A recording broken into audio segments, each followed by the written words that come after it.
ऑफिसमध्ये महत्त्वाची मीटिंग सुरू असताना अचानक फोनवर मुलाचा रडण्याचा आवाज येतो किंवा शाळेच्या पेरेंट्स मीटिंगला जायला उशीर होतो तेव्हा काळजात धस्स होतं ना. मनात पहिला विचार येतो, मी एक चांगली आई नाहीये का?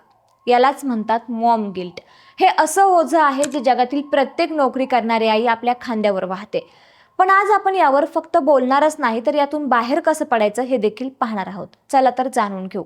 एका नोकरी करणाऱ्या आईसाठी सर्वात जास्त अवघड असतं घराबाहेर पडताना मुलाचा तो केविलवाना चेहरा पाहणं. त्यामुळेच तिची पावलं जड होतात.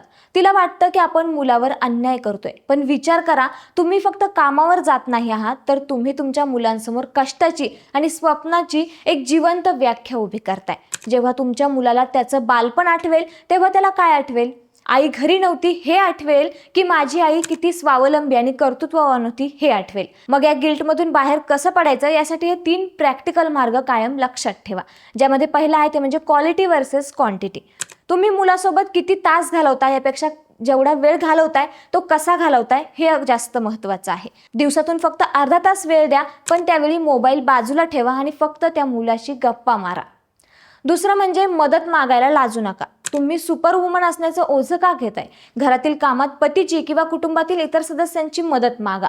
मदत मागणं म्हणजे तुम्ही कमी पडताय असा अर्थ मुळीच होत नाही. त्याचबरोबर मुलांशी संवाद साधा. त्यांना सांगा तुमचं काम काय आहे. त्यांना तुमच्या कामाचा अभिमान वाटू द्या. जेव्हा मुलांना समजतं की आई घराबाहेर का जाते तेव्हा ते तुमची ताकद बनतात, अडथळा नक्कीच नाही. त्यामुळे वर्किंग वुमनने हे कायम लक्षात ठेवा, एक आनंदी आणि समाधानी स्त्रीच एक उत्तम आई बनू शकते. जर तुमचं करिअर तुम्हाला आनंद देतंय तर तोच आनंद तुम्ही तुमच्या घरातही पसरवू शकता. त्यामुळे उद्या सकाळी ऑफिसला जाताना मनात गिल्ट पकडून बाहेर जाऊ नका, तर एका रोल मॉडेल सारखं घराबाहेर पडा. कारण तुमची मुलं तुमच्याकडे बघूनच मोठी स्वप्न पाहायला शिकणार आहेत. यावर तुमचं मत कमेंट्समध्ये नक्की सांगा आणि ही रील तुमच्या मैत्रिणींना शेअर करा, जिला अशाच प्रकारे मॉम गिल्ट येतं, जिला अशाच प्रकारे आपल्या मुलांना घरी सोडून ऑफिसला जावं लागतं.